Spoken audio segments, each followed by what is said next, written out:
Watch original photos and videos related to this news by clicking on the link given in the description below the article courtesy. Please subscribe our YouTube channel Listen News here. If you like the video, please like, comment and share the video.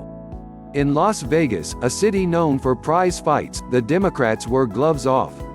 And there was a new entrant in the ring, who took a lot of incoming, former New York Mayor Michael Bloomberg, who has spent more than $300 million of his own money on ads to raise his profile. Bloomberg qualified for the debate just the day before, after an NPR-PBS NewsHour Marist poll became the fourth national survey showing him with 10% or more support in the race for the Democratic presidential nomination.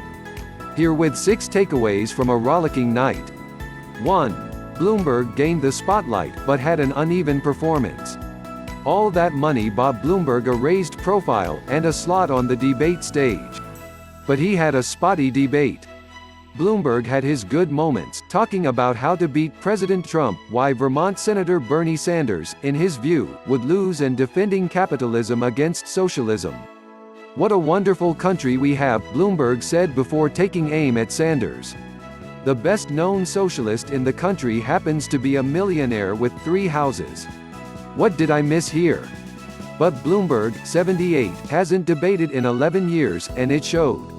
He was off balance now and again, and had a hard time defending himself, especially when it came to his past comments about women and non-disclosure agreements with some of his employees.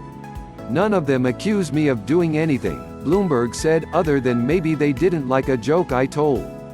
That, in response to a line of attack from Massachusetts Senator Elizabeth Warren, was clearly out of step with today's Democratic Party. Bloomberg missed a lot of opportunities to take credit for his personal spending on political issues. A more practiced candidate might have pivoted to talk about the $100 million he spent in 2018 trying to elect women candidates. And he made no mention of the substantial sums he's spent on promoting gun control. Bloomberg may have become the most polarizing figure in the party with this debate performance, and that's not what he wanted to accomplish. 2. Warren was the most aggressive she's been during the campaign, but it's not clear what that accomplished. Elizabeth Warren torched everyone in her way. She not only went after Bloomberg on women, but said voting for Sanders was like gambling on a narrow vision, and gambling on a revolution that won't bring along a majority of this country. She accused former Vice President Joe Biden and Minnesota Senator Amy Klobuchar of being too eager to be liked by Senate Majority Leader Mitch McConnell, and Warren alleged that former South Bend, Indiana, Mayor Pete Buttigieg has been taking money from big donors and changing his positions. Warren is in a tough position and perhaps has nothing to lose. She sees the train to the nomination leaving the station, and she's not on it. But it's not clear that Warren helped herself or that this version of Warren is one that can convince voters she can win in November. Still, Warren has a strong organization and a chance to exceed expectations, starting in Nevada. 3. The centrists are not uniting. It's pretty clear that Klobuchar and Buttigieg either don't like each other very much or at least get under each other's skin. Buttigieg had a strong debate, for the most part, except when going after Klobuchar for not remembering the name of Mexico's president during a candidate forum. It felt petty. Klobuchar fired back, "I wish everyone was as perfect as you, Pete." Ouch. Each sees the other as a threat. Nevada very well may be something of a winnowing process for the two. Buttigieg is the overall delegate leader after strong showings in Iowa and New Hampshire. Klobuchar gained a lot of momentum pulling out a surprise third-place finish in New Hampshire. Buttigieg needs Klobuchar to fade, so he can have a chance with her voters, and she needs him out of the way, so she can have a chance to continue her rise. 4. Biden tried to say he's the most electable, really. Despite finishing 4th and 5th in Iowa and New Hampshire, respectively, Biden was insisting he was the best candidate to beat Trump. So far, polls do continue to show him beating Trump by a wider margin than the other candidates, but frankly, it's been the case in this campaign that the idea of Biden has been better than the reality. Biden had a strong moment when he went after Bloomberg on "Stop and Frisk," the controversial New York City policing policy that disproportionately targeted young men of color. But beyond that, there weren't many standout Biden moments. In fact, in this debate, he spoke fifth most out of 6 candidates. Biden and Bloomberg are competing for the same voters. The latest NPR-PBS NewsHour Marist poll shows they poll equally from each other's supporters. They are the top second choices of the others' backers. So Nevada and, especially, South Carolina are critical for Biden to prove he should be the candidate moderates should coalesce around. 5. Sanders didn't do much to expand his base, but the chaos helps.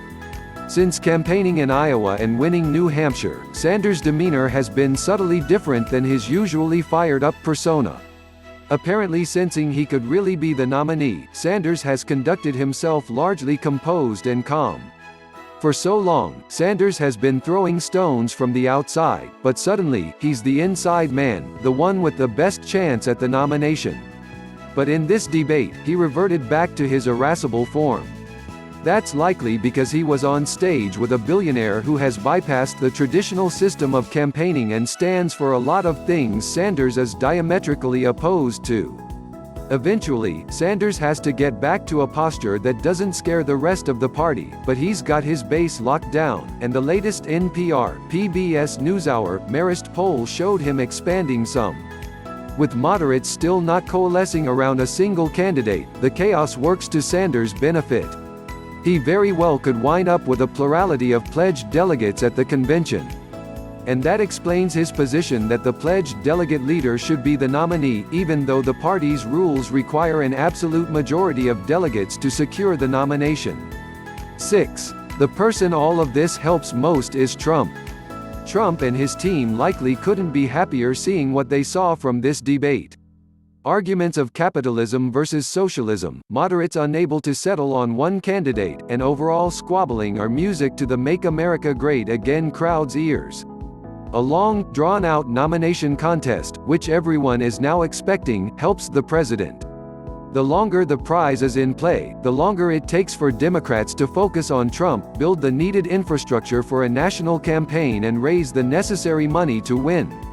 Trump got some good news out of the NPR-PBS NewsHour Marist poll. 41% say the country is headed in the right direction, which is the highest in 8 years of the poll. Trump has a 44% approval among registered voters, 54% approve of his handling of the economy, and 66% say the economy is working well for them personally. With those improving numbers and Democratic infighting, Trump and his team are liking their chances.